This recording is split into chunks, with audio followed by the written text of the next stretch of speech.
সুপ্রিয় দর্শক, আবারও উত্তপ্ত হয়ে উঠছে আমাদের প্রিয় মাতৃভূমি বাংলাদেশ। আজ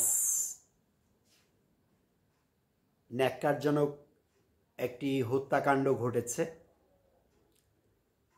চট্টগ্রামে আদালত প্রাঙ্গণে ইস্কন নেতা চিন্ময় কৃষ্ণ দাসের অনুসারীরা ব্যাপক মারপিট করে আলিফ নামের একজন আইনজীবীকে হত্যা করেছেন। বিষয়টি খুবই দুঃখজনক। আমরা জানি বাংলাদেশ একটি ধর্মীয় সম্প্রীতির দেশ। এখানে হিন্দু, মুসলিম, বৌদ্ধ, খ্রিস্টান সব জাতি ধর্মের মানুষ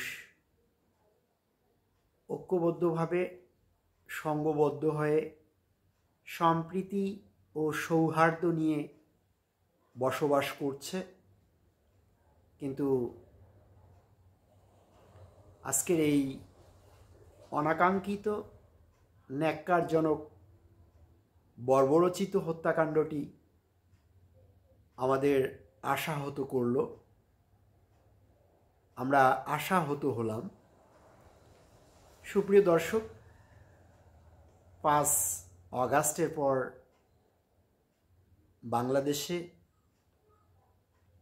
স্বার্থান্বেষী বিভিন্ন মহল আবারও উত্তেজনা ছড়ানোর চেষ্টা করছে, বাংলাদেশকে অস্থিতিশীল করার চেষ্টা করছে,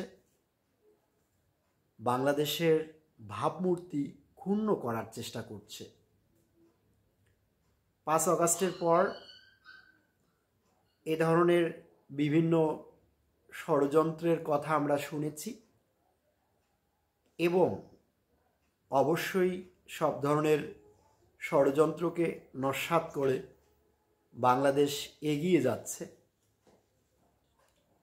তবে গতকাল ও গত পরশু দিনের ঘটে যাওয়া কিছু ঘটনা আবারও নানাবিধ ষড়যন্ত্রের জন্ম দিচ্ছে। একই সময়ে বেশ কয়েকটি ঘটনা গতকাল ও গত পরশু দিন ঘটে গেছে। একজন অভিজিৎকে মেডিকেলে যথোপযুক্ত চিকিৎসা না দিয়ে মেরে ফেলার অভিযোগ উঠেছে। এই অভিজিতের মৃত্যুর কারণে ঢাকায় কবি নজরুল সরকারি কলেজ,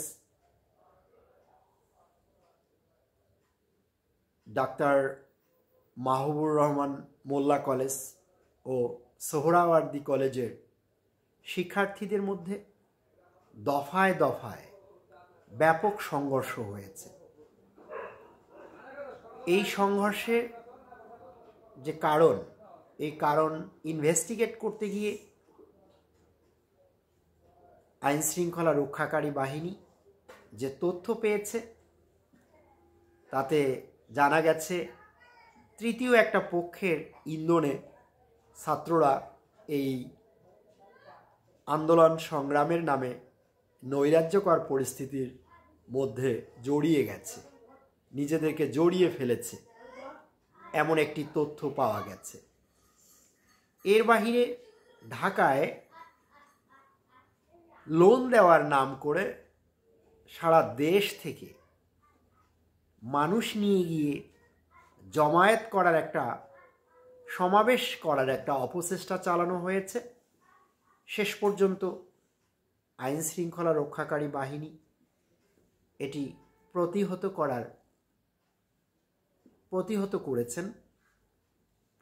করতে সক্ষম হয়েছেন।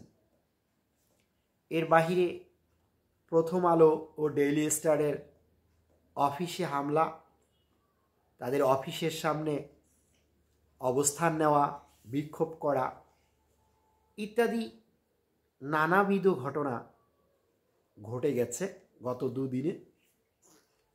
সুপ্রিয় দর্শক, এই সমস্ত ঘটনা বিচ্ছিন্ন কোনো ঘটনা নয় বলে আমার মনে হয়। এই ঘটনাগুলোর একটির সাথে আরেকটির সম্পর্ক আছে।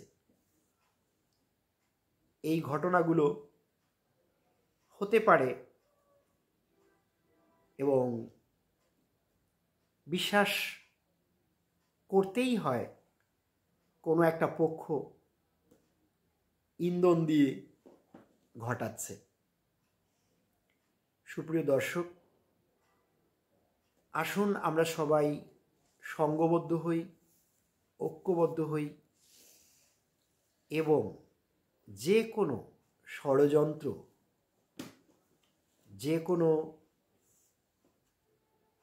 অচল অবস্থা সৃষ্টির পরিকল্পনাকে আমরা নস্যাৎ করি এবং বাংলাদেশকে সামনের দিকে এগিয়ে নিয়ে যাই। সুপ্রিয় দর্শক, 5 অগাস্টের পর বাংলাদেশে যে পরিস্থিতি তৈরি হয়েছে, এই পরিস্থিতি থেকে যদি আমরা উতরে যেতে না পারি, তাহলে যে উদ্দেশ্যে, যে লক্ষ্যে আমাদের ছাত্ররা বিপ্লব ঘটিয়েছে, সেই উদ্দেশ্য ও লক্ষ্য কখনোই সাধন হবে না। সেই উদ্দেশ্য ও সেই লক্ষ্যে আমরা পৌঁছতে পারব না। এবং এটি নিশ্চিত করে বলা যায়, এবারে যদি না হয় তাহলে আর কোনোবারও হবে না। আসুন দেশকে ভালোবাসি। আমরা যে কোনো ধরনের নৈরাজ্যের বিরোধিতা করি, যে কোনো ধরনের বিশৃঙ্খলার বিরোধিতা করি, কাঁধে কাঁধ মিলিয়ে ঐক্যবদ্ধ হয়ে, সংঘবদ্ধ হয়ে ষড়যন্ত্রকারীদের ষড়যন্ত্রকে নস্যাৎ করে এগিয়ে যাই। সবাইকে ধন্যবাদ।